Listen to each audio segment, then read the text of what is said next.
some crosstown bar. Sometimes I feel like I've been tied to the whipping post. Tied to the whipping post. Tied to the whipping post. Good Lord, I feel like I'm dying. Good Lord, I feel like I'm dying. Start spreading the news. I'm leaving today. Congratulations Be in to the very heart of it. In New York. New York. These vagabond Congratulations shoes.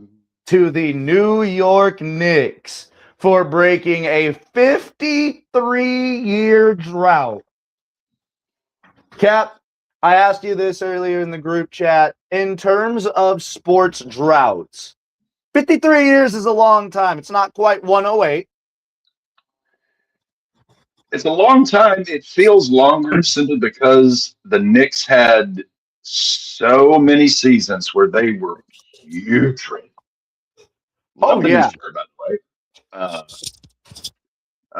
The Knicks had so many just rotten years. You know, the fan base they suffered long enough. You know, I'm hoping maybe some of that good karma comes back to one of my teams. But based on yes, present staffing, this, and you know, Cap, you're not the biggest basketball guy. I think we all know that. But what we can kind of break down a little bit is this is actually one of the more historic runs in NBA playoff history. The New York Knicks, in all of their playoff games, lost once, and it was during the finals. So they damn near went 16 straight wins. Yeah, they got hot and they stayed hot. That comeback was it game 3? Yeah, it's either game 3 or game 4. I think it was game 4. It was game 4 was the tip-in, I think. Yeah, the 29 point deficit. It's one of those. I know it gets overused in sports, but momentum, like when a team pulls that off, it kind of harkens back to the 04 ALCS between the Yankees and Red Sox. Mm-hmm. Red Sox were down 0-3. They caught fire and won 4 straight. You knew once they met St. Louis in the World Series, they weren't like, you know, that wave was going to continue on. Yeah. So they're going to pull that off and not pull this off. So, you know, like we just said, congratulations to the New York Knicks. Congratulations to upstate New York. You guys finally have something to celebrate because the Mets and the Jets ain't bringing shit to that town for a while. I when I woke up this morning, I was kind of watching the last little bit of the game last night on my phone, and I had one of those Johnny Carson Karnak moments, and it was like, and the Jews all celebrated. What do you call a New York Knicks NBA championship? Oh, did you? I'm sure you saw that meme that was going around. My mayor is Muslim. My bagel is Jewish. My Christian's Dior. Nixon 4. Well, there was. I mean, it's New York, so you're going to get your celebrities, and I think the average ticket price in MSG was $10,000. But I saw so many celebrities in the Hebrew. I saw Seinfeld. I saw Larry David. I saw Ben Stiller. And it was Timothy Chalamet, however you pronounce his last name. It's like, finally, our Hebrew brethren have something to be happy about in sports. Dude, how many games has Spike Lee been at where they were just He became a season awful? ticket holder in 1987, 88, I want to say. This man had season tickets for 40 fucking years. So, Hey, man, that's dedication. And he's made some. He doesn't get talked about enough as a documentarian filmmaker. He's he and please pardon the phrasing. He's sort of the Black Ken Burns. Uh, hmm, Two of his documentaries, when the levees broke, about the Katrina hurricane, and then what if the South had won the war? Uh, Fantastic documentaries. They're on YouTube. I encourage y'all to watch them. When the levees broke is probably my favorite of all of his. If the South had won the war is sort of very tongue in cheek, but uh, also does kind of give you a. Spike has this wonderful style of filmmaking that is kind of like it's a hybrid of Ken Burns and if Trey Parker and Matt Stone were yeah. documentary film. It's sort of a weird hybrid, but it's phenomenal. I love a lot of Spike Lee's movies. So, Cap, can you do me a quick favor and Yes. pull up the current longest droughts for any major sports team? Because Okay, I think so it's got to be the Cardinals have to be number one, right? Arizona Cardinals have to be number one. I think they're at like no, 76 years. the Cleveland almost dead Indians. The Cleveland Guardians are 78. You did say that in the group chat. I do remember that. Let me. Okay, Sports teams with the longest title droughts. so the Cleveland Guardians are 78 years. The Sacramento Kings are at 75 years. Damn. The Toronto Maple Leafs are at 59. The legacy of failure. The New York Jets, 58. Not since Super Bowl III. So we've got a good handful of teams that, hey, it's not impossible. The Knicks fucking did it. It's not impossible. It's not impossible. I mean, I remember 2016 watching every game of that World Series. I was living with our drummer at that point. We had this shit ass 2-bedroom apartment in the ghetto.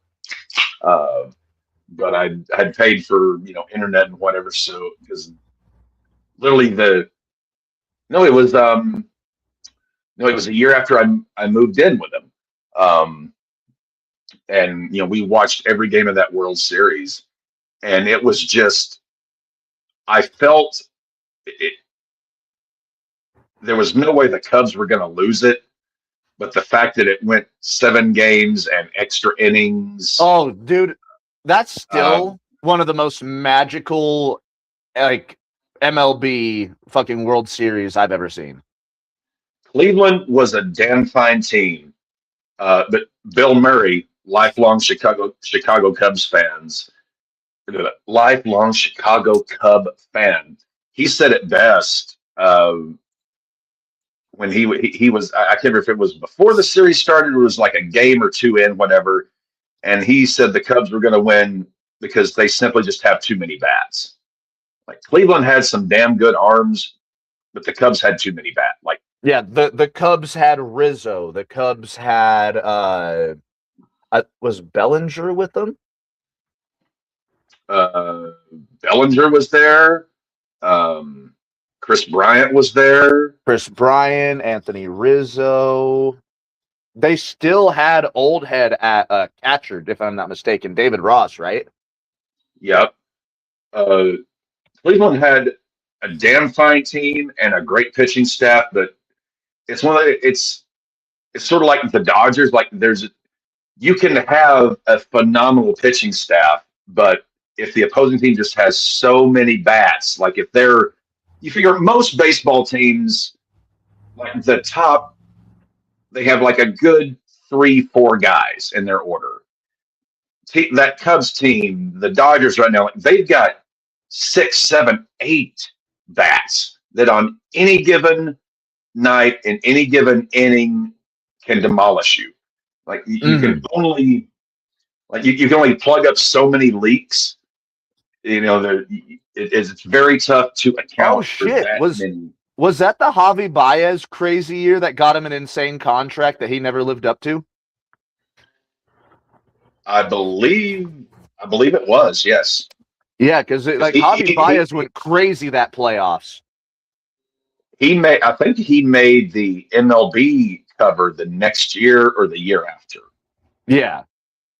So like this Cubs team was crazy. Like in a way, there are a lot of similarities between the Cubs and this New York Knicks team that just won. Young team Yeah. that is a young team with a couple veterans that have really been toughing it out. You know, nobody expects you to do it, especially whenever, because I don't remember who was all on that Guardians team, but I don't think any of them were necessarily a Wemby level talent. No, none of them were. I think Jose Ramirez was on that team. They had a young Jose Ramirez still. Young Jose, but it was one of those teams like, okay, this team doesn't really have a weak point necessarily, but the Cubs have so many just studs. Still to this, I guess I'm speaking current. My favorite World Series that I've seen in the last, I guess, what are we looking at? Call it 15 years, was the Royals and the Giants, simply because of what Mad Bum did. Oh yeah, you're talking. Didn't he pitch 3 times in that World Series? Yeah, that was 2015. That was the year before. Yeah. Because at that point, I was living in our recording studio. I wasn't technically supposed to by law, but I was living there. I was, doing the men's room, sink bathing thing for about a year. But we had internet and, all that. So and there were 2 bands using the studio. And I remember us having Game 6 and Game 7 on at the studio and watching both of those. Mad Bum may not be a Hall of Famer, but I cannot recall a single individual performance since Jordan in his heyday in the NBA Finals where a single individual owned a playoff series. You could maybe argue Ohtani last year would be pretty close to that, but Ohtani wasn't pitching last year, if I remember correctly. No, as a matter of fact, I think Yamamoto got the series MVP. Yeah. But I've watched a shitload of baseball in my life, and to me that World Series is always going to stand out for me, just because Mad Bum, he probably ain't going to Cooperstown, but I cannot remember whether it be. I'm trying to think. NFL, I would have to sit back and think. But it's different. NBA, I think Jordan, the way he took over finals, the way Mad Bum took over that World Series. I mean, shit, you can kind of throw Jalen Brunson into that for that category with this Knicks run. Yeah. Jalen Brunson owned this finals. 45 points last night, I believe. Yeah, and over half of them came in the third quarter. Yeah, that's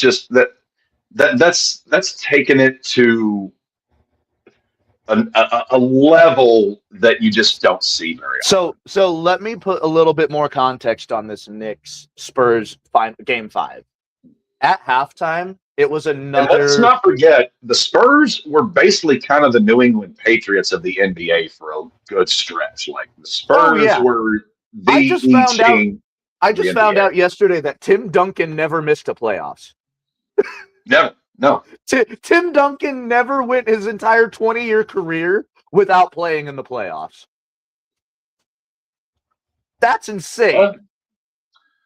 I think, what was it? The 1 year Grady tore his ACL from the time he got the starter job was Matt Castle went 8-0.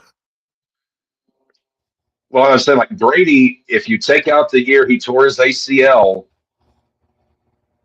how many years did he miss the playoffs with the Patriots? I don't think he missed the playoffs with the Patriots in that. I don't think he ever missed the playoffs with the Patriots. Because even that ACL season, they still made the playoffs. No, they didn't. Are you sure?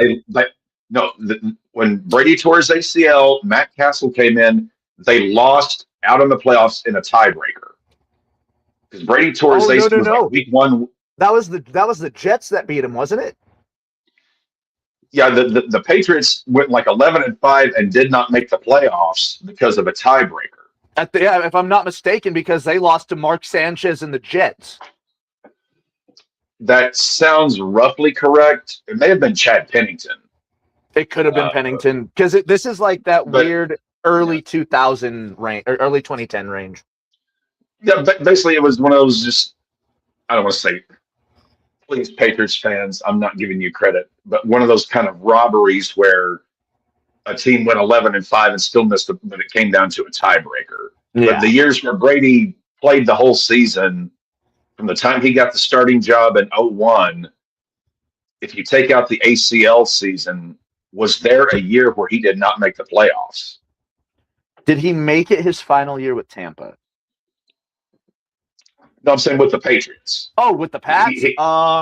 With the Pats. He missed it his final year with Tampa. But with the Patriots, once he got the starting job in 2001, take out the ACL year, was there a year where he missed the playoffs?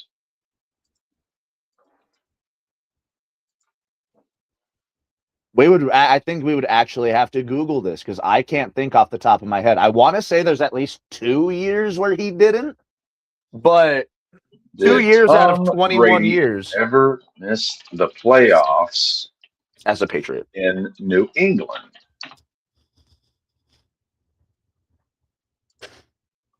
Brady missed the playoffs 2 times in his entire career, only once when he was a full-time starter. And that would have been 2008. Which was the ACL season. Yes.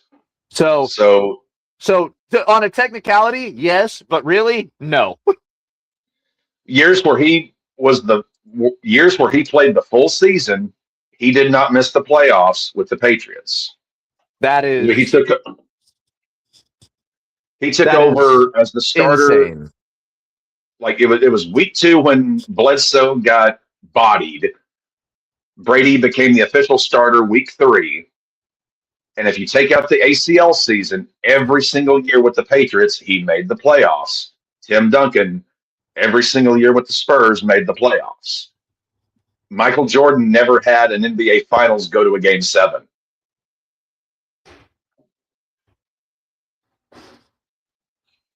Did you know that? I think you're right. I don't think he ever did go to a Game 7. Of Jordan's 6 rings, not one of those finals went to a Game 7. But yeah, I feel like the last 2 came against that Jazz team with Malone and Stockton, and neither of those series went to 7. They got them in 6. Neither of those 2 other men have a title because of Jordan.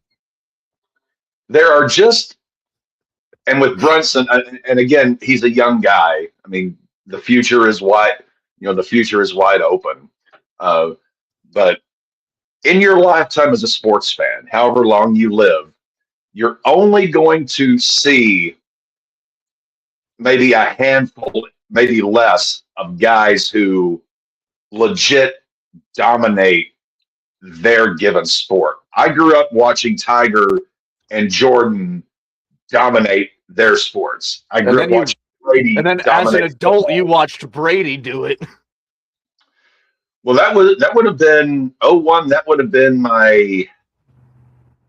See, I graduated in 03, 04, 01. So you would have been a sophomore in high school? Yeah, so I was a sophomore in high school. So, you grew up, it's Jordan, it's Tiger, then it's Brady and Duncan. Uh, so LeBron, LeBron for LeBron, like modern NBA. yeah, LeBron for modern NBA. I mean, you can also I'm probably like I'm I'm with I'm still living next in the to LeBron. Otani. I'm still at Kobe. I mean, let's not Yeah, forget. Kobe. Well, Steph Curry too. Though that run that the Golden State Warriors had was insane. What I was trying to make is in your lifetime, You'll you only get a don't handful of get these people. you don't get to witness. Like I feel so gracious that I'm living in the Otani era. Like that, I'm literally seeing History. arguably the greatest player since Babe Ruth. Because let's not forget, for the first 7 years of his career in Boston, well, 5 years in Boston, 2 in New York, Babe was the greatest left-handed pitcher in the game. Then he grabbed a bat and And then became the became the salt of the greatest squad. hitter of all time. Yeah. So I've managed to live through Jordan, Tiger, Brady, Duncan, Kobe, LeBron, now Otani. Uh,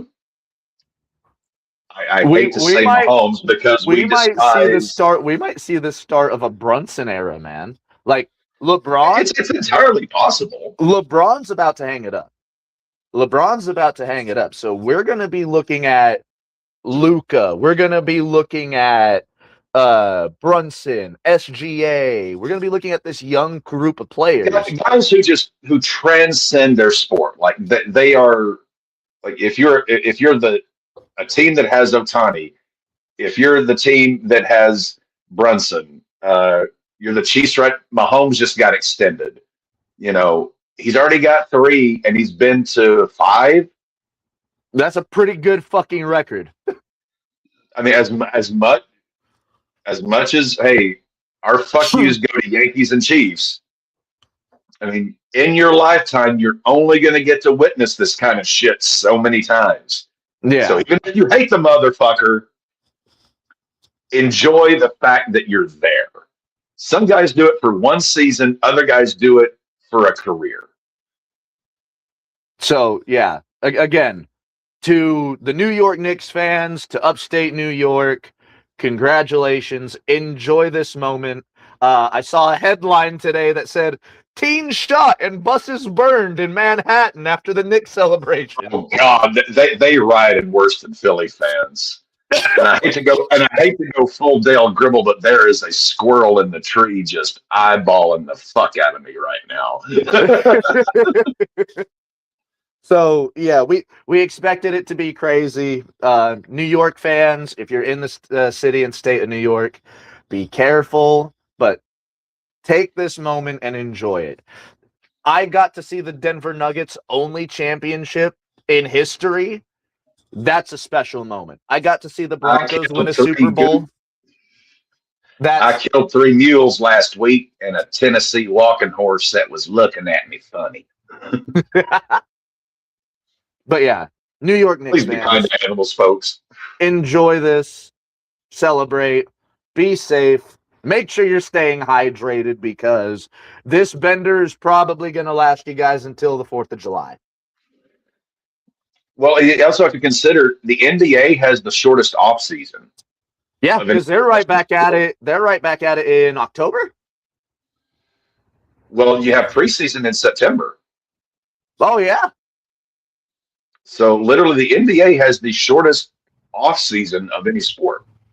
MLB and football have the long. I think NHL is the second shortest because they start back in September. They end in. Well, we still got the King, the Hurricanes, and the Knights going. And those motherfuckers are throwing haymakers. They are fighting. So sorry about the avalanche. playoff sports, we're not done yet. If you guys still need that excitement and that entertainment, go catch the end of the Stanley Cup playoffs. You are not going to be disappointed. All right, Cap, we got through the New York Knicks. What else? There is this young kid. We were just talking about Otani being, dominant and shit like that. Jacob Mizorowski. Yes. Cap, I'm going to give the floor to you. This kid might be one of the most impressive phenoms that we've seen this young. At least in terms of the StatCast era, which I believe the StatCast era roughly begins around 2014. I think it's 2013, 2014, yeah. So let's call it roughly 15 years. As far as pitchers go, Mizorowski is not just beating StatCast, he is smashing StatCast with a Paul Levesque sledgehammer. I have never in my life as a baseball fan seen someone do what he is doing with his arm. The closest I can recall to it, I mean, obviously, Pedro Martinez was phenomenal. I think probably Pedro Martinez, Greg Maddux. Well, Greg wasn't a fireballer. Randy Johnson, Pedro Martinez, those guys sort of. Throw in Roger Clemens of that era. It was kind of like the three guys who were beasts. What Mizorowski is doing is astounding and phenomenal. All the baseball experts, and I listen to a ton of baseball stuff. When he first kind of came on, it's like, oh, well, that elbow's going to snap. Oh, that elbow's going to snap. Oh, well, that elbow ain't snapped. The closest I can recall to this is going back to Sandy Koufax's run, which you could. Bob Gibson probably had the greatest single season ever for a pitcher. Koufax had probably the greatest run ever for a pitcher. 1960, 65, 66 to 70, that 5-year run. Are you talking about the, what was it, under 2 ERA? Yeah, 1969, Bob Gibson had a 1.61 ERA. Sandy Koufax, let me put this in perspective here. Sandy Koufax, first 3 years in the major leagues, he struck out over 1,000. That means he had to strike out over 300 in 3 years per year. His best year, he struck out 378. Now, granted, this was back in the days of 3 and 4 men rotations, so he was pitching more often than. And the reason Koufax retired at 30 was because he literally blew his. This is pre Tommy John. He blew his arm out. The arthritis. Sandy Koufax was suffering from arthritis in his elbow so bad he couldn't shave. Like he had to have his wife shave his face because he could not hold a razor. He was pitching so hard and so much, but he was the most dominant pitcher baseball's ever seen in a window like that. He was unhittable. Now, granted, Nolan Ryan holds the record for the most no-hitters, but Nolan Ryan played for 24 seasons, if I remember correctly. 24, 25, something like that, yeah. Koufax played in the big leagues for roughly 7 years, and he had like the 5-year run of like 66, 65 to 70, 71. First 3 years in the big, strikes out over 1,000. Now, granted, it's not like it's not the 5-man rotation or even the 6-man rotation. This was every 3 days. These pitchers were also going complete games, even after giving up like 5 runs. Yeah. And Koufax, and again, this is another thing. You have pitchers these days who have multiple pitches that they use. Koufax had 2. he had a rising fastball and a 12-6 curve that just dropped off the face of them. Those were his basic two. He mixed in a couple. No, it was a rising fastball and that big ass 12-6 curve. He threw in a couple other. He may occasionally throw in a changeup. He may have, but like he did it on 2 pitches. So he would fuck with his finger placement, but other than that, it was a fastball and a curve. Yeah, like he primarily threw 2 pitches. And you also have to look at Koufax. If you ever get a chance, folks, it's on YouTube. Koufax did not have a 3/4 arm slot delivery. Koufax had a complete overhand delivery, not the normal 3/4 slot that we're used to, the complete overhand, which puts even more stress on that UCL. Well, not to mention the shoulder too. Yeah. So you're throwing completely overhand. You're pitching every 3, maybe 4 days at best. And once you get in the playoffs, like he and Don Drysdale for the Dodgers, they were the first pitchers that, what do they call it? A holdout. They were the first 2 professional athletes to do the holdout because they wanted $1 million a season each. Yeah, and which the Dodgers eventually caved and gave it to them. And wasn't that because just doing that has my elbow tingling? Just doing that has my elbow tingling. And wasn't that contract because Drysdale told Koufax, he was like, "Hey, we deserve more money." But like, yeah, it was the two of them. It was the two of them basically. It was the two of them together because they basically mutually realized that they were the 2 best pitchers going. And if the Dodgers did not sign them both for the money they wanted, they were going to lose. It was sort of like a, hey, like sort of like Vietnam, you and your buddy just standing back to back. And they said, if you don't sign us both, you're not going to sign either of us. This was a precursor to free agency, which we saw in the 70s, which I'm trying to remember the St. Louis Cardinal who basically started free agency. In the 70s? Yeah, we did not. Well, this was like the what was the gentleman's name? Wasn't Joe Morgan, was it? No, he was in Cincinnati. Oh yeah, that's right.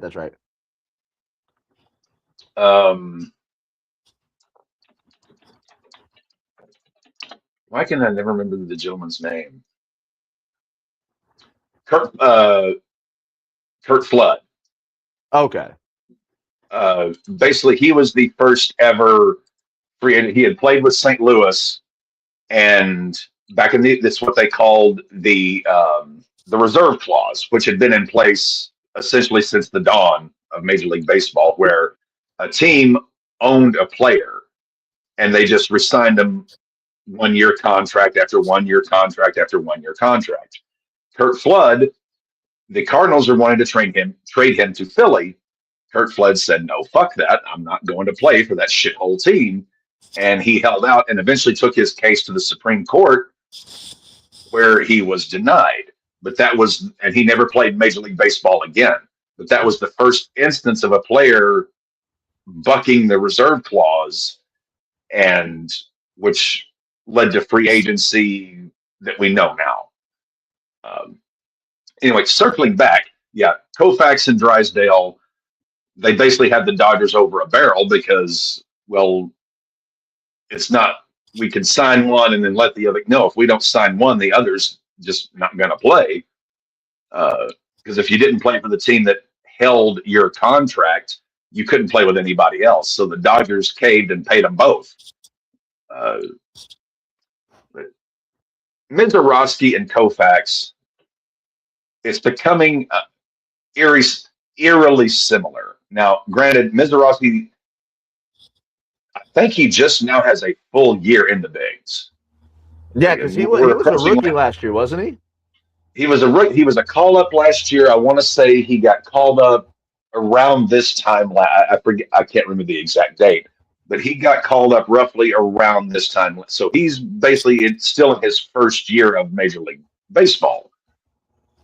But let's just, sake of argument, say that UCL doesn't snap. This guy keeps going like this.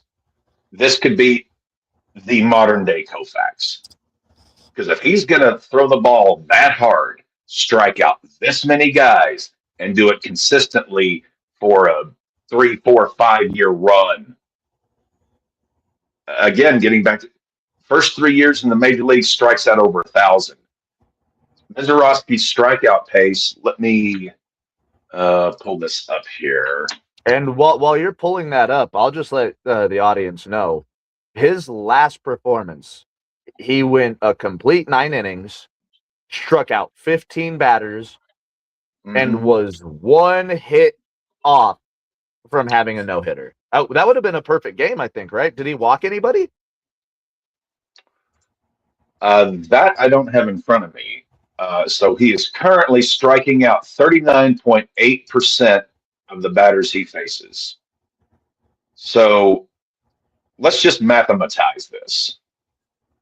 These days, pitchers typically are going to start 32 games. So 32 games, that's 9, so it's 27 outs. So 27 times 0.4. So roughly striking out 10 per game. So 10 per game, multiply that by 32. That's 320 strikeouts. That's 320. Multiply that by 3. So if in 2 years from now he keeps that pace up, he will have struck out 960. So he is on the Koufax pace, which is insane. Yes. And again, barring any injuries, this kid has the potential to be. Barring injuries.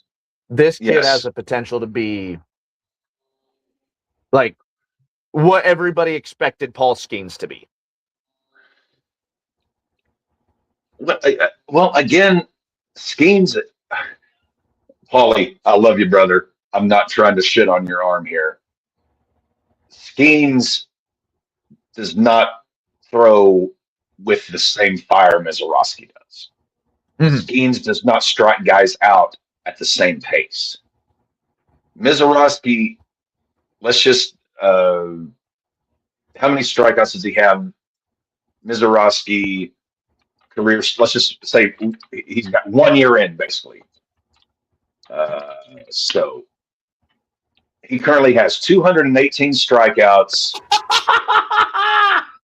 He debuted June. He debuted. So that's 216. MLB debut. What? So Friday night was actually his 1 year anniversary. Was that the game that he had the fucking one hitter? That was his 1 year anniversary. So that basically in one season, that's 216, and he's still got more than half this season to go. So again, we were looking roughly around 320, and it could go up from there. So this guy is the closest we've seen to that Koufax pace since Koufax, and that was 1965 to 70. Can you look up how old this kid is? I believe he's 23. Let me double check. 24. He's 24. That's fucking disgusting. Well, now think about Koufax retired at 30. So let's just say this kid goes on a 5-6 year run and then says, fuck it, I'm done. He could potentially be up there with Koufax. He is the closest that we've seen on that pace with what he's doing. So if we said, what was it, 320 is basically the season pace he's on. He does that. So Koufax struck out over 1,000 in his first 3. That would put Mizorowski at 960. Maybe a little wind at the back. He gets over 1,000 in his first 3 years. We have not seen this since Koufax. I look forward to keep watching this dude. Like, Jesus. This is borderline historic because let's think about this. This is 2026. Koufax's run was 65 to 70. So let's just say let's just say split down the middle, say 1967, like right mid Koufax peak. We haven't seen a run like this in 60 years. I'm 39. This is so again. We could this is be beyond watching generational. This is beyond generational. This is like you only see a pitcher like this come along every 3 to 4 generations if he stays healthy and he keeps this pace up. Like we have not seen this since the late 60s. If this continues, I'm not even a Brewers fan. I'm willing to give stem cells to this guy should he need them. Well, I do have a Brewers koozie. So you're going to give the stem cells before I do. Good to know. Yes. Hey, I'm amazed, enthralled at what I'm seeing. Just as you know me, I'm a baseball fan first and a White Sox fan second. I love to see this kind of stuff happen in my favorite game. Absolutely. It's just like, kid, just if you can do it, just keep going because I want to be here for the ride. I've got a Sandy Koufax autographed baseball over there on my shelf. So speaking of your favorite sport, Cap, how is the league going? How are we looking at things? To quote our good friend Tom Grassi, who is currently on another 30 for 30 for St. Jude, raising umpteen assloads of money. The Chicago mother-loving White Sox are a half game out of first. It is June 14th. Cleveland is still a half game up on us, but the Twins are 7 back. The Tigers are 9.5. The Royals are 10.5. And it's the injuries with the Twins. We actually had we were actually in first place last night until Cleveland won. So we were temporarily in first place until Cleveland won. And Murakami's out. He's hurt right now. Yeah. We're doing this. This is the Smith, other team. Miguel Vargas, and I've suffered the last few years, and I've you know I'm kind of like like Sting in WCW or Undertaker in mid-90s. Like I'm hanging in here. I'm going to be the franchise player. It's nice to see us doing well. You've actually you have Murakami on your fantasy team, Maddie, and in case you haven't checked the standings, you're in third place. I do love to see that. And Murakami's hurt, so you could probably check your fantasy team and see what his current injury status is. Yeah, if I try to do that on my phone right now, I'm going to pop out of the stream. So I'll do that later. So we're getting this done without Murakami. But here's the other thing. We have a plus 10 run differential versus the Guardians, who have a -3. So that tells my old noodle your bats be popping. Bats be popping and pitchers be stopping. Which is crazy because early in the season, that was your main concern, was your pitching rotation. Davis Smith has turned into a Cy Young candidate. This kid. How's our boy Schultze? Schultz is hurt right now. He is on the injured list. It was a shoulder, something with his shoulder. Damn. But it's one of those things, like, we're rolling. I'm going to enjoy it. I like the internals. We're 5-5 over our last 10. We're nothing special, but we may just be special enough to do something. To win the Central. Just If we can go from losing 100 games back-to-back years To to winning winning the division. I'll take that. I will take that as a start. I will happily take that. Yeah, your White Sox are definitely one of the more entertaining teams to watch this year. Unlike my Red Sox. Well, as I mentioned in the group chat, the Boston historic suck continues. So at least we've won our last 2 games. Well, The and you games also before that, we're also on Sunday Night Baseball tonight against the Rangers. That's on the Cock. Le Coq. Le Coq. You're 29-39, -2 run differential, which is Not basically terrible. par. Here is the thing that alarms me. Guess what the Red Sox record is at Fenway this year versus their record on the road? It's not good. You're 17-18 on the road. You're damn near 500 on the road. Fenway, 12-21.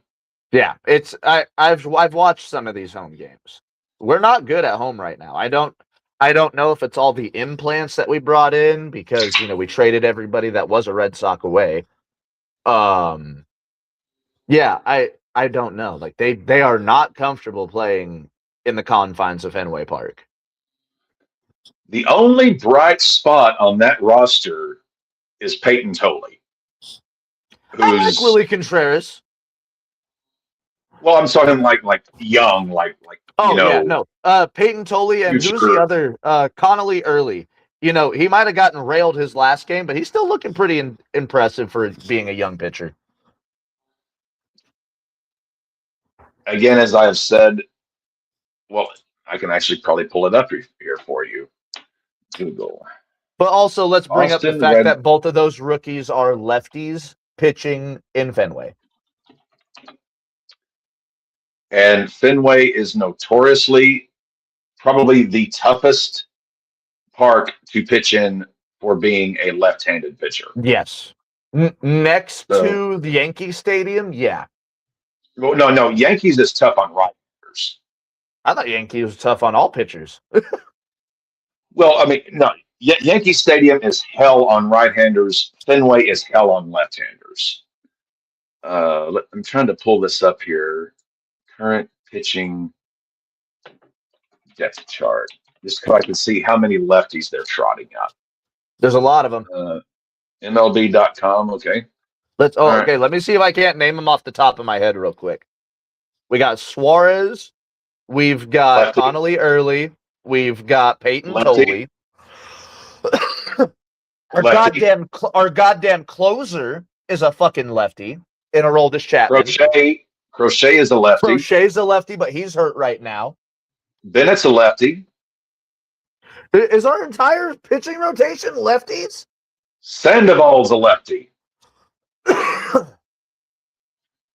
Is our entire starting 5 left-handed pitchers? Well, I'm looking at the depth chart of the. You have 8. 3 of them are on the IL.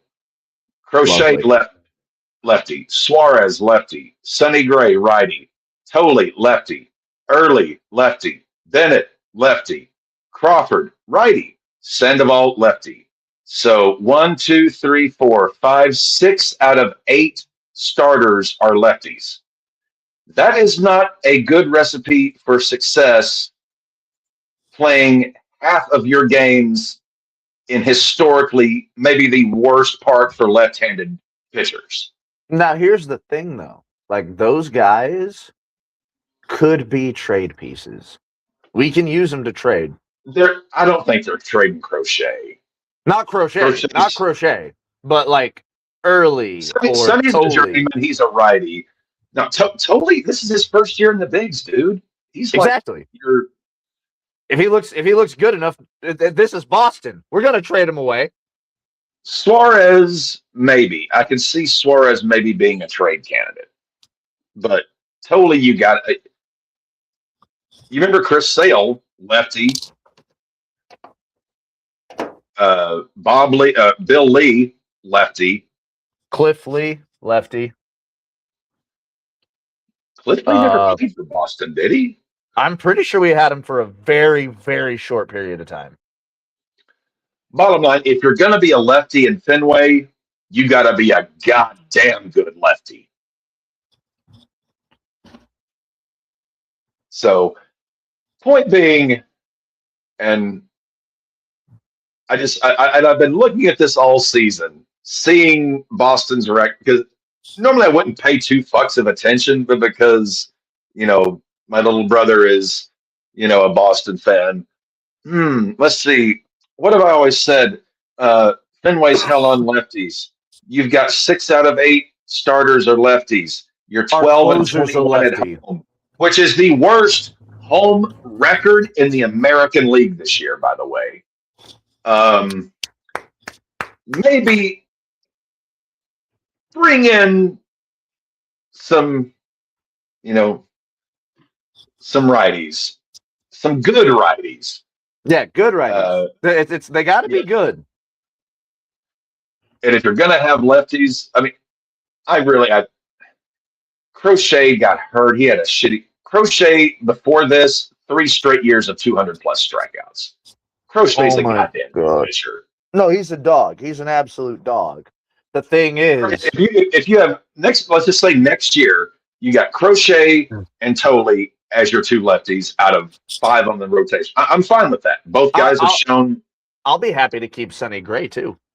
Like, he's a righty. Yeah, he's a righty. No, I'm saying like strictly your lefties. Oh yeah, like I would like to not flip, like absolutely flip the number of lefties as pitchers that we got, because you do kind of want to switch up your rotation a little bit. You don't want all righties. You definitely don't want all lefties.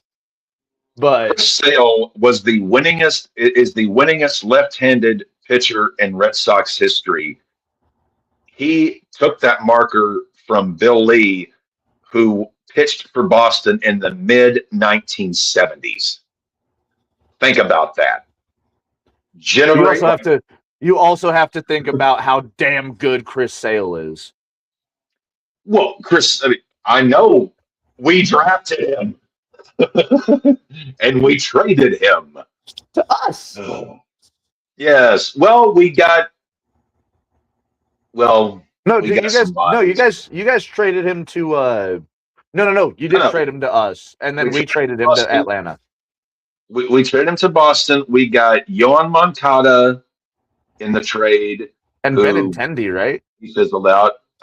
We got Benintendi, who Arkansas boy. I love you, Andrew, but it's like that guy out of Fenway wasn't worth a little shit. I'm sorry, Andy. I'm sorry, dude. I loved watching you play ball for Arkansas.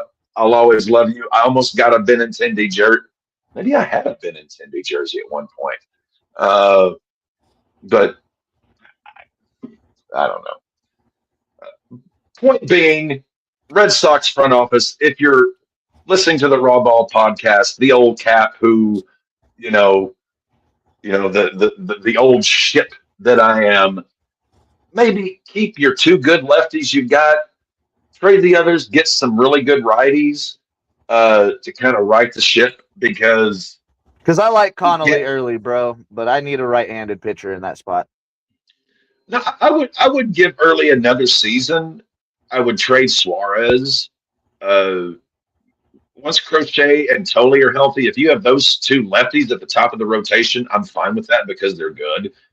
But you want to have 3 righties after them who are really down.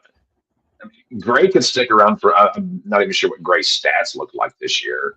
He's getting old though. I think he could be on his last legs. Possible. I mean, he's. I think he's like 37, 38. This guy was playing for Oakland in the Moneyball era when Billy Beane was still the GM there. Which I don't. It still does not fathom to me that he's been in the league that fucking long. He's been in the league almost 15 years now. Like at some point, you got to stop going by Sonny. Like you got to go by like Sunward or something like that. Who was the?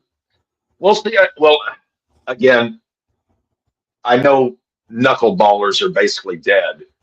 Uh, Wakefield can fuck with you just enough to. You see, I also watched Tim Wakefield though, and like there were days if he was on, he was on.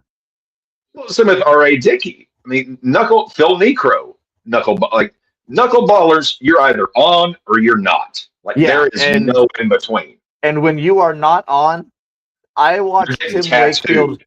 I watched Tim Wakefield give up, I think, 10 runs in an inning. Who was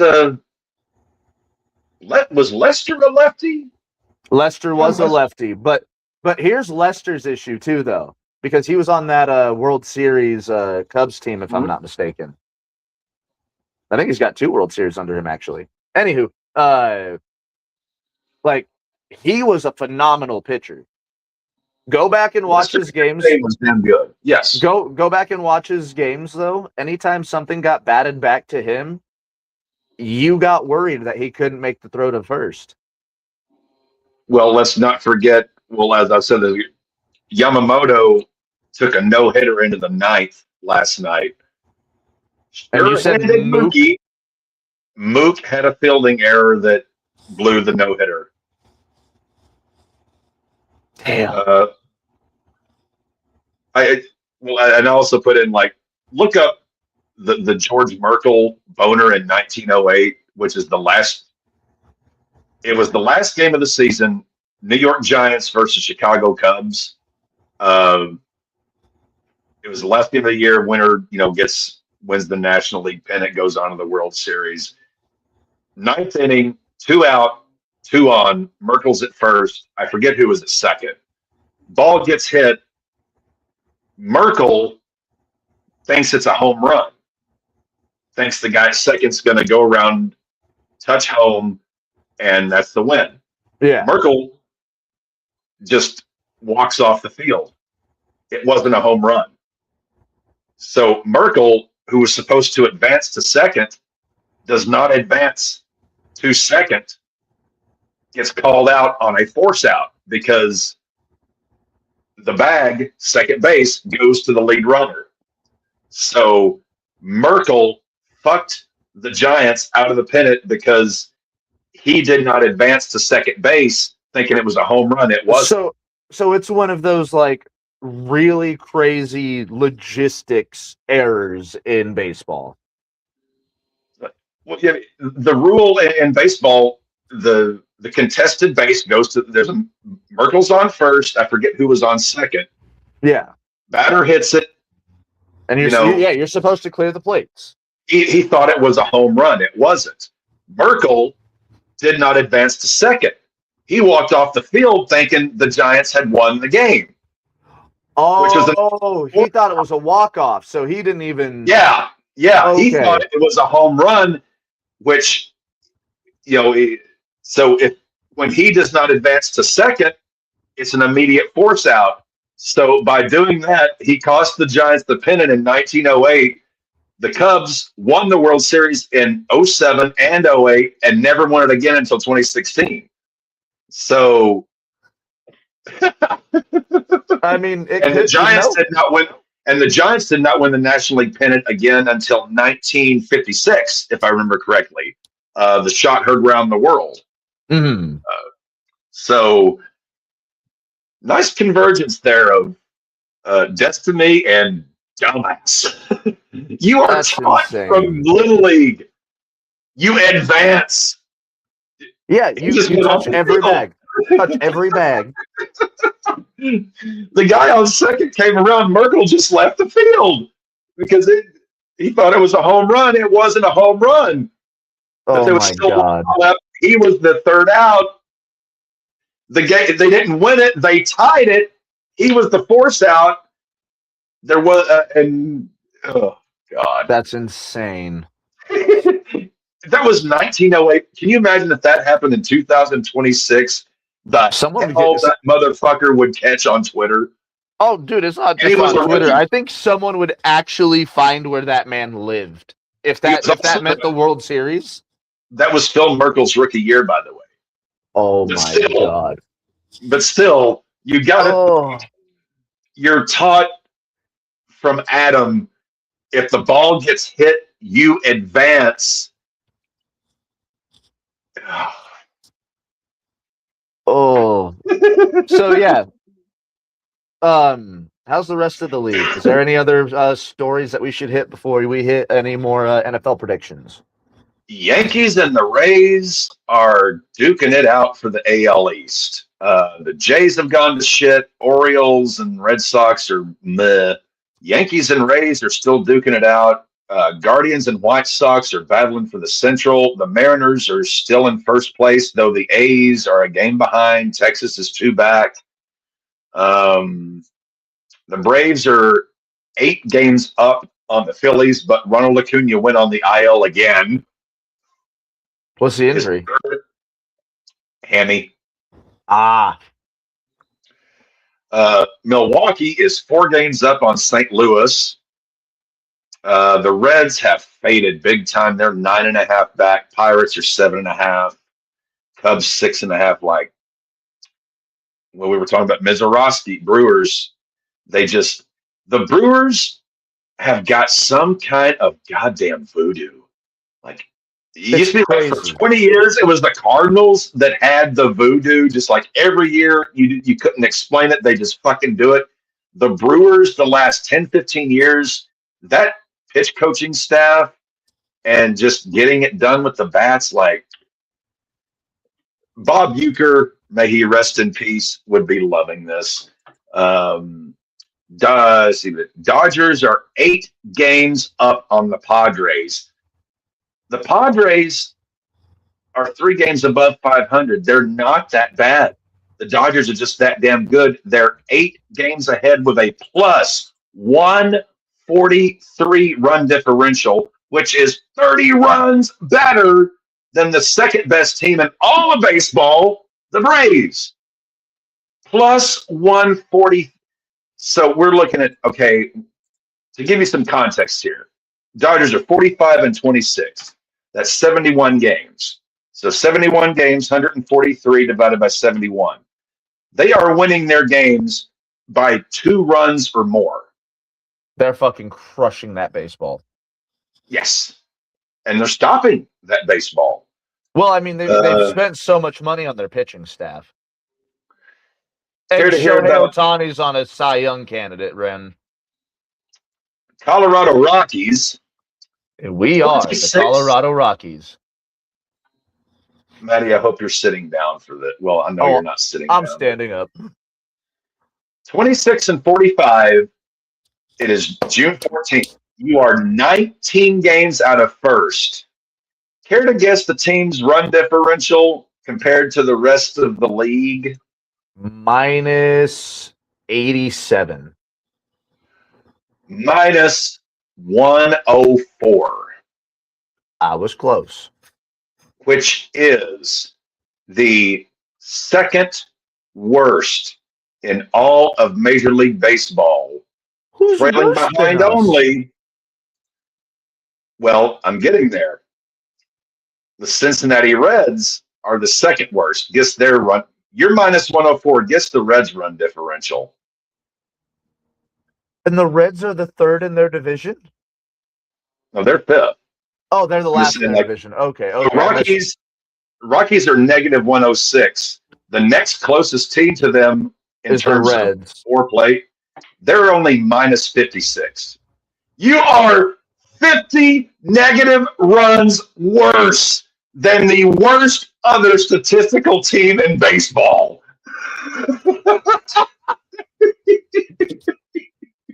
Yeah, the Rockies. The start of the year was fun. Well, actually, no. The next worst team is actually the Giants. They're minus 60. So you are 54 runs worse than the next worst team. I wasn't quite. Yeah, the Giants are putrid this year. Okay. So you have a negative 104 on June 14th. You've played. Now let's map this out here. 26 plus 45. That's 71 games. 104 divided by 71. That's 1.46. So let's multiply 1.46 out by 162. You are on pace to finish negative 236 runs versus the rest of your competition. Would that be the worst all time? That I don't know off the top of my head, but if you took 236, divided that by 162, that means you are losing every single game by 1.5 runs. Like even the games you're losing, like negative 236 over 162 divided by 236. So yeah, you guys are you're dog shit. The Red Sox are only -2. The Rockies are -104. So you're on pace to be -230. Let me effort that. Worst negative run differential in MLB history.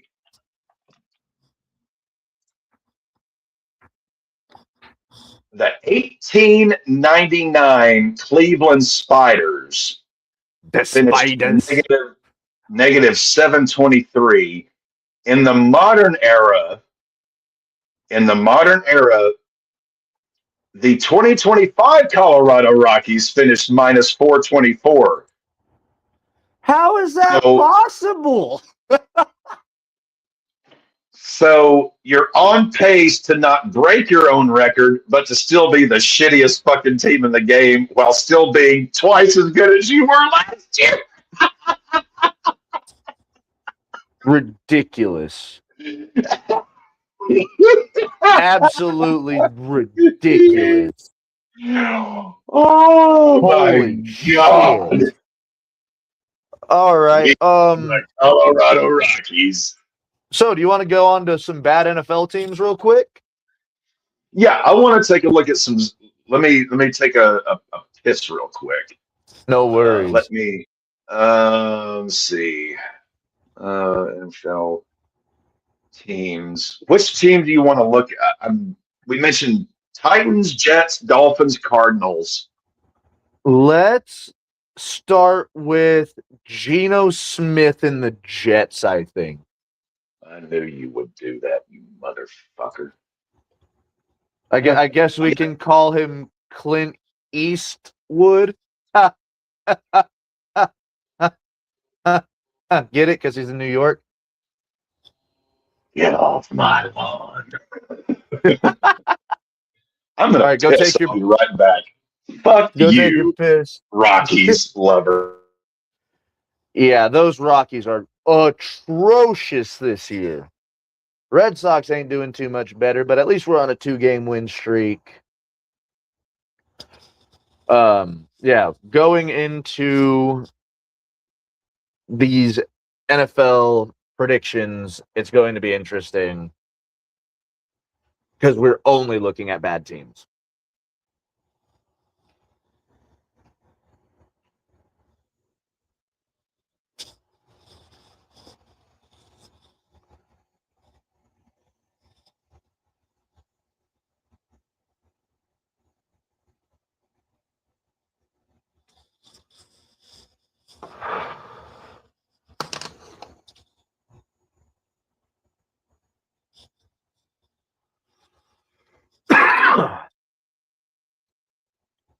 It is kind of chilly in Colorado today.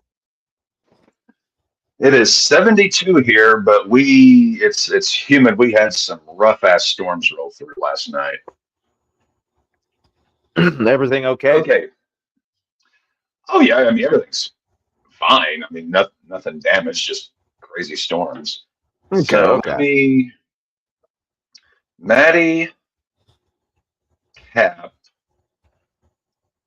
Titans. No. Jets. Yeah, we'll start with the Jets. Have we done the Titans yet? Go through your list real quick, because I want to say we already did.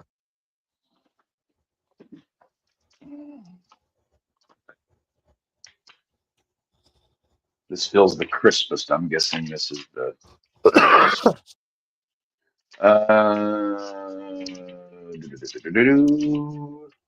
We have not done the Titans. Okay, good. We do not remember the Titans. We have not remembered the Titans. All right, so So yeah, go ahead and I pull that love- up whenever you get the chance, and then I'll pull it onto the screen. we gotta get Greg Wednesday to do the Steelers. Greg has not received his full RAWBall baptism yet. Valid. Let me see here. Share screen.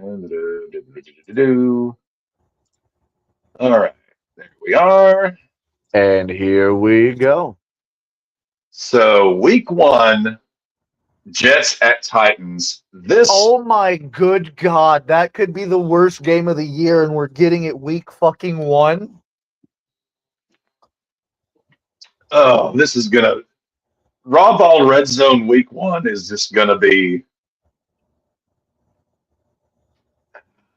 Jet Oh my to gentle Tennessee. Christ.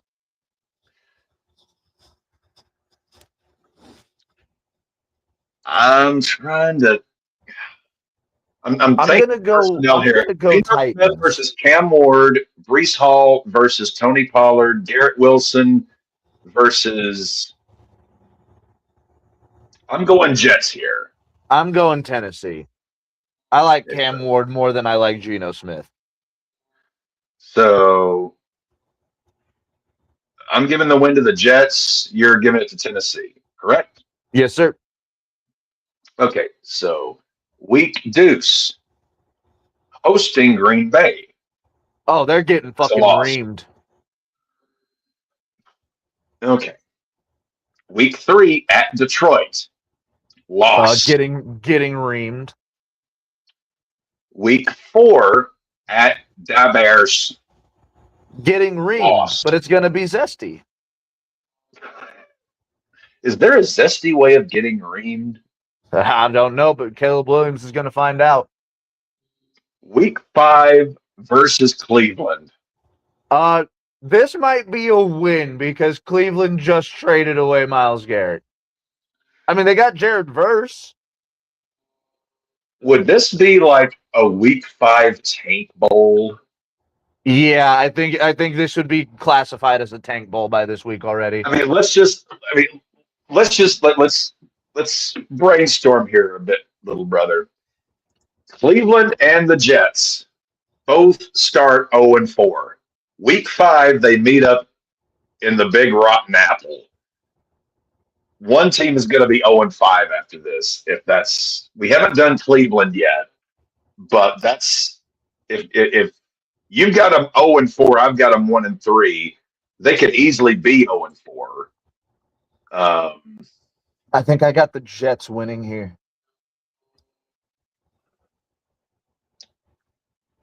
Oh,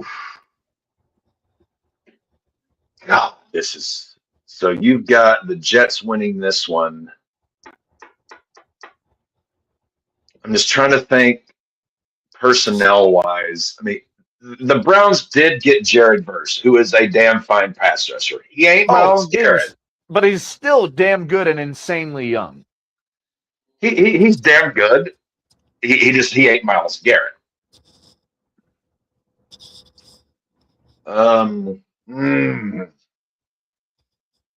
And I saw some Shedeur Sanders OTA videos, and no es lo bueno. The only thing good about Shedeur is he can be accurate. He's got Harold Fannin, good tight end. Quinshawn Judkins, good running back. They lost Njoku. Who is Cleveland's number? Oh, the rookie out of Texas A&M. Oh yeah, that's right. I'm giving this one to the Jets. I'm giving that one to the Jets. At New England. They are firmly getting bitch slapped by New England. All right. Week 7 versus the Dolphins. Oh God. We're gonna Host probably the do the Dolphins. Dolphins next. Devon I A. tr- Chan is still there. Great running back. I trust Malik Malik Willis. Willis and Devon Achane more than I trust Geno Smith and Brees Hall. Give me the Dolphins. Well, see, here's like Malik Willis looked great in relief for Jordan Love, but he doesn't have Matt LaFleur running this ship. Miami is a sinking shithole. This is going to be what time of year are this? Week 7, so that's a week before Halloween. Dolphins do not like anything. I am giving this one to the Jets. You Yeah, said it's Dolphins? in New York before. I'm going Miami. I'm going Miami because it's not Tua. Okay. It's not Tua at quarterback. We got Malik Oh, he's in Willis it. at Oh, quarterback. he's in Atlanta now, Yes. which that's going to be just wonderful. Versus the Raiders. I think I had you guys beating the Jets from our picks for the Raiders. Genty, Bowers, Cousins. I'm guessing at this point either Cousins is still starting or this could be now depending. This could be Mendoza's first road start or maybe even his first start, depending on how well he develops and advances.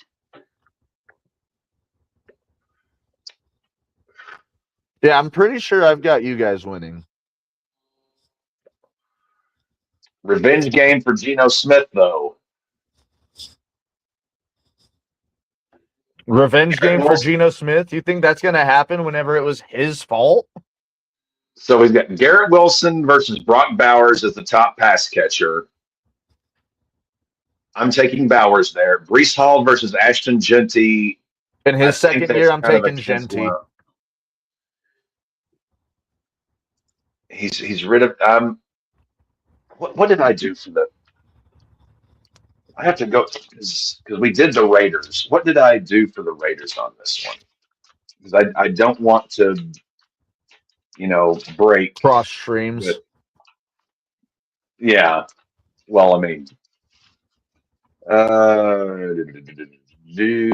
at Jets. I had us winning this one, so I'm giving this one to us. So that's a loss for the Jets. You had the Raiders winning this? Yeah, I've got the Raiders winning. Well, I can actually check that. Natty, you had the Jets winning this one. I've got the Jets winning? Yep. Oof. Well, I guess I'm going to stick with the Jets. Oof.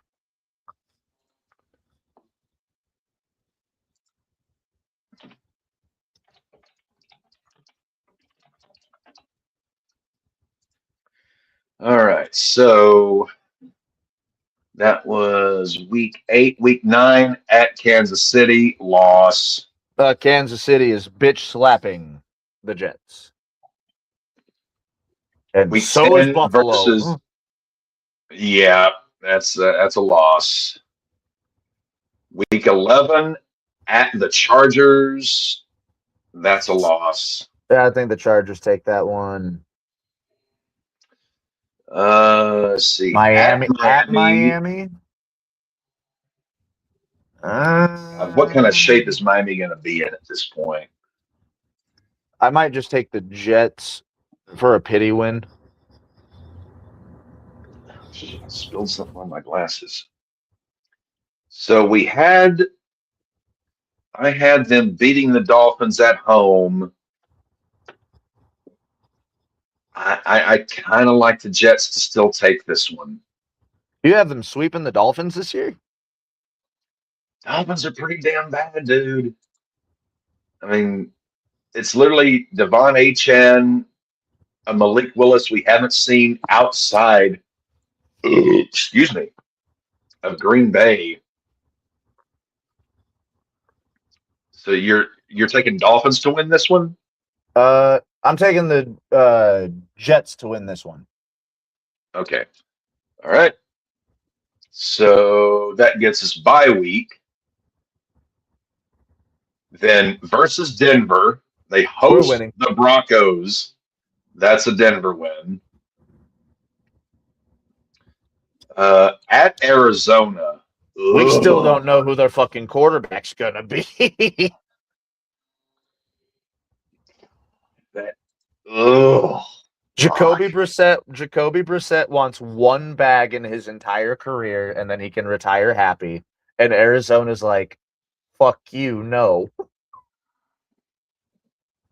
I'm giving So this one to I'm giving this one to Arizona because I think they've got far. If everyone's healthy, the key components between McBride, Brisket, Wilson, Harrison Jr., didn't they also draft the running back? Didn't they draft Jeremiah Love? Jeremiah Love, yes.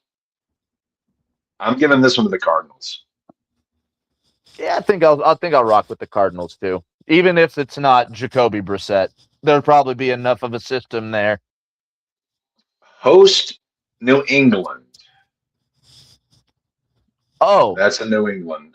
yeah, I was about to say Drake May's about to make him look silly. Right. Then versus the Vikings, which they are Kyler Murray. Depends on how much Halo he plans on playing this season. I don't know who the quarterback's gonna be in fucking week 17 for the Vikings. I think it'll still be Murray unless he just fucks up Royal and they have no choice but to turn to McCarthy. I think I might just stick with Minnesota. But damn, yeah, McConnell's such. If McCarthy is the only blemish on his record as a quarterback whisperer, I can live with that. And the Vikings, yeah, I got to go Vikings here. You were going Vikings as well? Yes. All right, so that takes us to week 18 at Buffalo. That's a loss. I was about to say Buffalo is steamrolling them into the playoffs. All right, so As a matter of fact, Matty, Buffalo might be resting their starters here, actually. they could be. Buffalo could be resting their starters here, which maybe a Jets win? So you have them 3-14. 1, 2, 3, 4. I've got them 4-12. So we're not. I've got the Jets one win better than you, basically. Yeah, it's not going to be a good year for them. All right, what bad team do you want to go to now? Miami? Yeah. I can't help myself. I want to look at this fucking schedule. Just You've been wanting to look at this schedule since we started looking at schedules this year. I think Tennessee by the end of the year, with Dable being an OC, I think we're gonna. You remember last year? Okay, the Panthers were dog shit, but as the season progressed, they got better. I think the Titans could be this year's Panthers, to where they get a little bit better enough every week to be a borderline playoff team, possibly. The Dolphins, I don't see much hope unless Malik Willis is just some kind of god. So let's go 2026 Dolphins. Matty? Okay, I'm still sharing. So week 1 at Raiders. I believe we gave that one to you guys. Yes, that is a loss for the Dolphins. Week 2 at 49ers. Oh, Shanahan is going to make mincemeat of them. that's rough. Yeah, San Francisco. Kansas City. Oh, God Kansas almighty. City. So we're agreed we're 0-3 at this point for the Miamis, right? We're 0-3. Yeah. What's next? Okay. Just making sure I'm Oh Okay. God. That's going to be an ugly game, but I think I'm still got to give it to. It's in Minnesota. I'm giving it to Minnesota. All right. So week 5, hosting the Burrow Bengals. Miami's defense, I don't think, is even going to be enough to keep up with Joe Burrow. I I'm think gonna that's go. 0-5. I'm going Baby brother, little Cincinnati brother. here. I'm going That's baby Cincinnati. brother, your little brother. Yeah, I'm going Cincy here. Okay, so all right. All right, so week 6, as we plow through. Bye. Hey! Oh my God! No, time out. Time the fuck out. You're telling me that Miami fans have to sit through 12 consecutive weeks without a bye week? After that start. Oh. Oh God, who do they got week 7? At the Jets. Okay, I think I gave this one to Miami. Oh no, I gave this one to Miami, I think. I gave see, wait a minute. You gave this one to Miami. I gave this one to the Jets. So See, I have them at 0-6. See, Miami, there is a god wearing a mullet out there. He just shows up occasionally. Versus dear the God. Patriots. I think we did a Patriots one, and we already said that they were going to steamroll them. Yes. So I am at 1, 2, 3, 4, 5. I am at 0-7 at this point. I got them at 1-6. Versus Detroit. Okay, I got them at 1-7. Oh my holy Jesus! Thank you, Is that my love. the Colts next? That is the Colts. That is at Indy. Danny Dimes, Indiana Jones, Jonathan Taylor. That's a loss. Yeah. Yeah, I'm taking Indy. I'm taking Indy. All right. That's week 10. So I've got them 0-9. I got them 1-8. 1-9. 1-9. So at Bills, that's an X for both of us. X's are losses, check marks are wins. Week 12 versus the Jets. I had the Jets winning this one, so that's another loss. You had the Dolphins winning. No, you had the Jets winning this one as well. Yeah, I have the Jets winning this one. All right. So, week 13 at Denver. Oh, it's in Denver too? Oh, no. Yes. I don't think Malik Willis has played a game in Denver. I don't have a win yet, little brother. I don't have a win yet. I only have one, and then it's been rough. Okay, they still only have one win. You see Caleb made the Madden cover? I did. I don't know how I feel about it. All right, week 15 at Green Bay. Hi, Malik. Loss. Hi, Malik. We're going to need you to bend over real quick for us. Have you met Micah? Thank you, sir. May I have another? Oh, sweet Mother Mary. All right, week 16 versus the Chargers. Dear God, this is going to be going to chew them alive. This is going to be a 1-win season for the Dolphins. Holy shit! All right. Week 17 versus the Oh, God. This Damn. wouldn't be so bad if they weren't in the AFC East. All right. Week 18. The last time we had a team go over was the 2016 Browns Yeah, 16 or 17. at New England. So, Cap, you have them actually going over. I have the Dolphins 0-16. I have or 0-17. I have them 0-17. I have them 1-16. So, Oof, yeah. this is the roughest schedule of the season.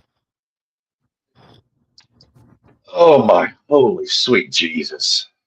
Now, I always say whenever I'm doing these, I'm being conservative based off of the info that I have.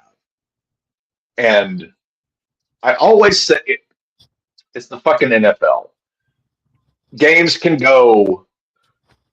Even a blind squirrel finds a nut once in a while.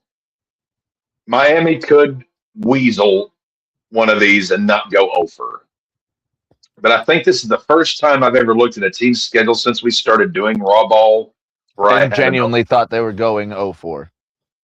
I do not see a win on this schedule unless they wind up playing like if they wind up playing one of these teams and that team is missing their starting quarterback or they're missing again, like New England could be resting their starters here. Again, a possibility. So we've gotten the rotten meat out of the way. What's the moldy cheese, as we discussed in our Sunday shit sandwich? So we've gotten the rotten meat out of the way. What's the moldy fucking cheese that we're wanting to investigate? Should we do the Browns?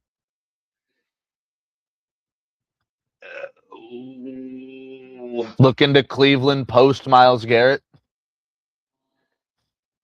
Honestly, I really like Jared Verse. I think there's going to be a drop, but also at the same, Cleveland's going to Cleveland. I don't see them. Do you want to try and do a 17-0? We haven't done the Cardinals. I want to look at the Cardinals. All right, let's do the Cardinals real quick. Because if we still have time. Here's the thing. Now, we've got time. I love the Cardinals' offensive personnel, but I've yet to look at their schedule. That's kind of like I really think between Brisket, McBride, Wilson, Harrison, Jeremiah Love, by far and away the best running back rookie and in this pretty solid offensive line too. I want to look at Arizona because okay, all right. I gotta, because even if they don't have Jacoby Brissett, like if they go with like Carson Beck or someone else, they do have a pretty good setup for whoever comes in. I only think Carson Beck starts if Brisket is washed.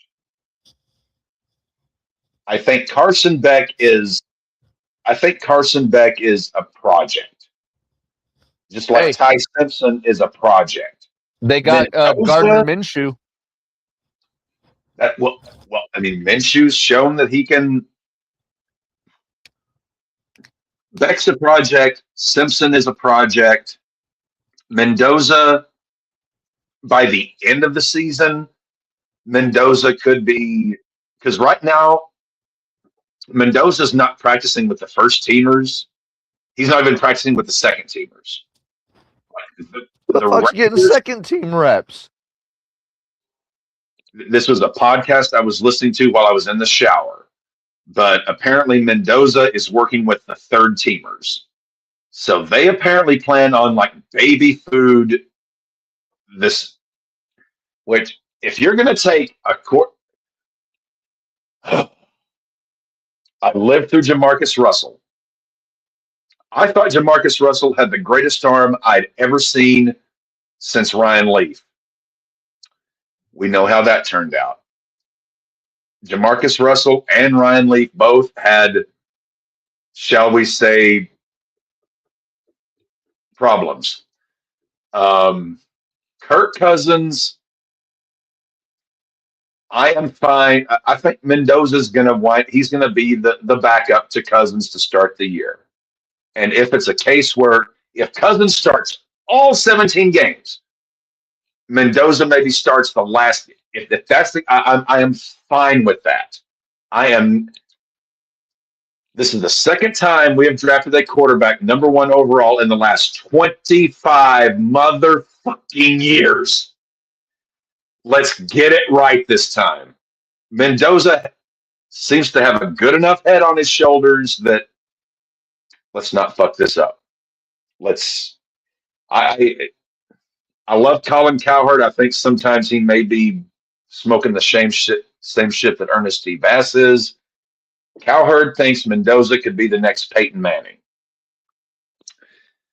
Never give a kid that type of fucking shit to live up to, because that's harsh to try to be like, try to live up to Peyton Manning, kid. Well, no, he also said he thought Andrew Luck was going to be the next Peyton, which Luck probably would have been had he not just been pulverized and beaten like a fucking chicken fried steak. You worked it. You take the cube steak, you run it through the tenderizer multiple times, and then it's just that was Andrew Luck went from a prime piece of like sirloin to just run through the grinder so many times to where it's just like, okay, this is a chicken fried steak at best. Let's hope we make good gravy. Okay, I got to do the Cardinals. All right. So this will be we got 9 minutes left. Week 1 at Chargers. I give this to the Chargers. Week Deuce versus Seattle. Super Bowl defending champions. Yeah, one of the better defenses in the league. I'm going to go Seattle. At San Francisco. 49ers. Yippers. At Giants. Have we done the exciting whites yet? I think we did the Giants. I am super high on the Giants. I think they were the last one we did. Yes, I gave this one to the Giants. I love the Giants. Who did I give it to? Oh. Because I think I gave it to the Giants as well.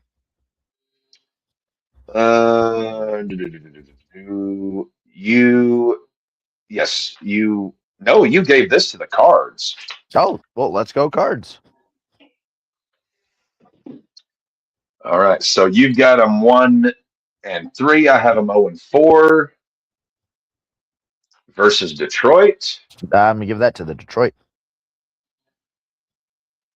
I'm giving that to Detroit as well. I've got them 0 and 5 at the Rams. I'm gonna give it to the Rams. As am I. Versus Denver. Denver in Arizona. What's the time? Late October, but it's an afternoon game. That is the 3:05 CBS game. It's gonna be hot. It's indoors. Remember? Oh yeah, it is indoors. It is indoors. I'll give it to Denver. At Dallas. Dallas.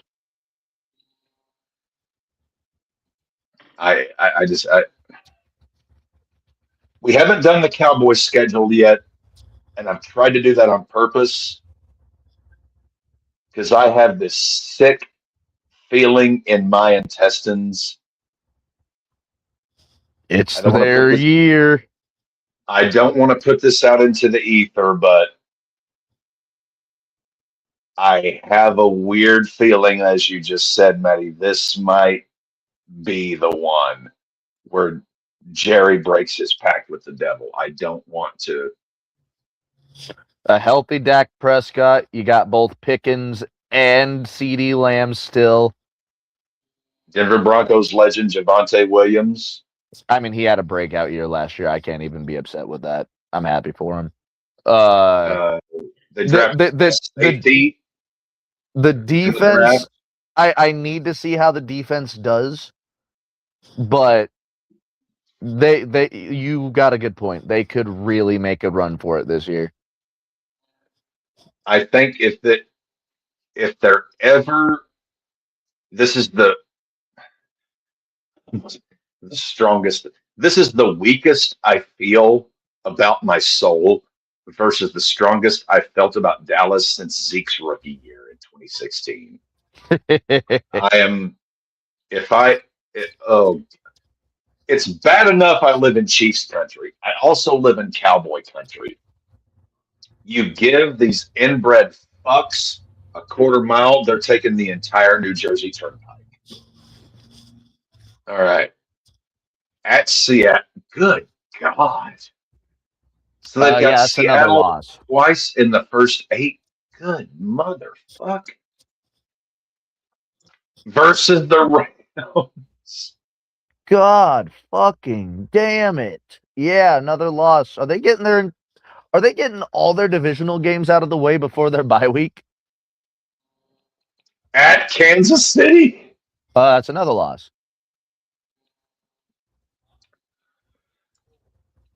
Versus Washington.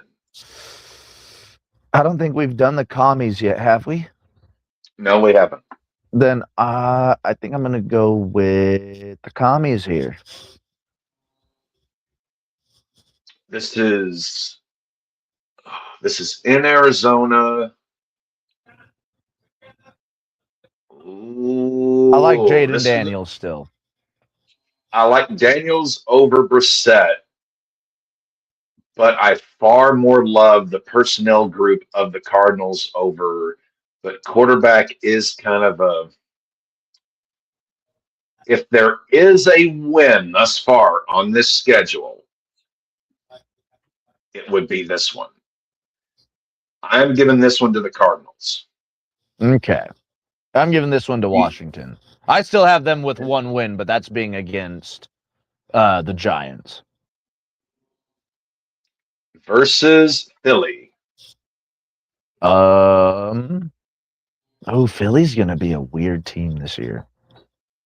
Hey, I like their new OC, and if Mekhi Lemon is as good as advertised and he gets healthy, like he's dealing with some kind of a hammy or some kind of stupid shit right now. I think if the dude won the Bednarik, Mekhi Lemon was the absolute best wide receiver in college football last year, and no one was even close. I'm amazed he slid as far as he did. So you're high on Philly still. I'm very high on Philly this year. Their schedule is easy as fuck. I'm very high on Philly this year. I'm giving this one to the Eagles. I was going to give it to the Eagles too, but we might have to do Philly next week. I think by this point in the year where we're looking at, I think we're going to be talking about Mekhi Lemon. Again, if he gets healthy, starts the season, yada, yada, I think we're talking about Mekhi Lemon the same way we were talking about Jamar Chase years ago. I think he is that damn talented. So you had Eagles winning Philly. This one? Yeah, I'm taking Philly. All right. Oh, thank God. Lick your wounds. Hosting the Jets. I think I gave this to Arizona. Let's see. I gave this to Arizona as well. So, right at New Orleans. Ooh, Saints are. I'm going to take the Saints. I don't know what to make of the Saints just yet. That Jared Shook showed promise. They drafted Jordan Tyson, another great. This is a great receiver draft. They traded for Travis Etienne. Great pass. I think he's going to be the new Alvin Kamara. Saints. It's they're on the road. It's in a dome. Shook versus Brissett. Ooh. Oh, this is tough. Oh, I'm shucking it. I'm going with the Saints.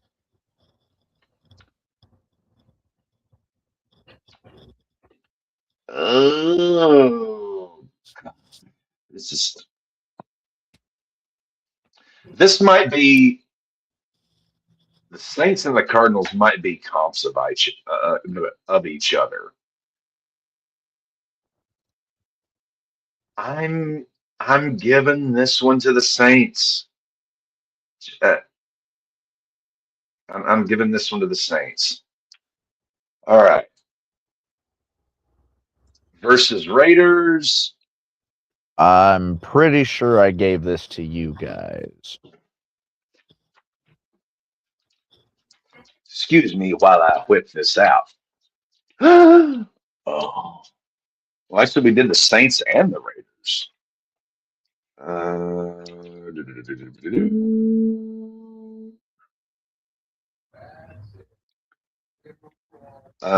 I gave this one to the Saints.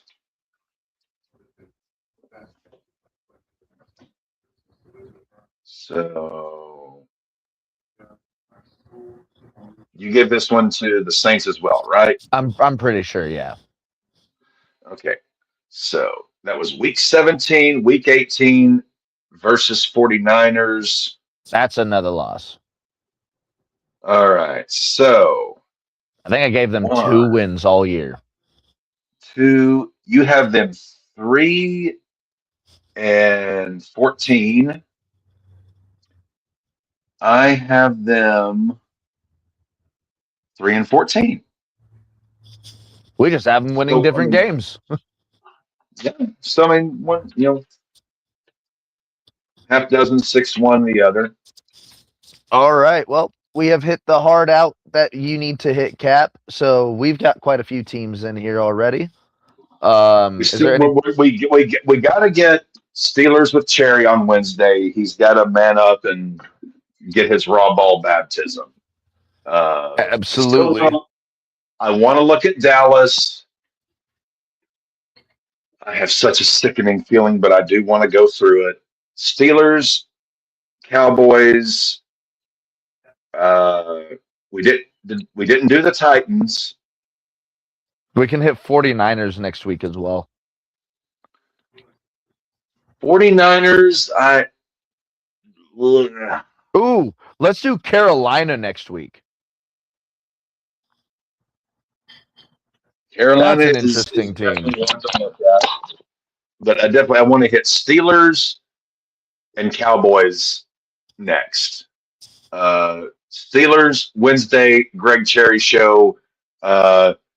Message him and say, Greg, put your balls on the counter. We're giving you your RAWBall baptism. We're doing Steelers win total. We're going to get your win total. See how you feel about your team.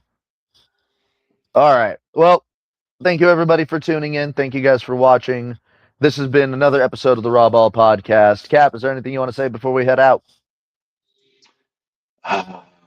Nothing that I'm aware of. Greg Cherry show is kind of winding down.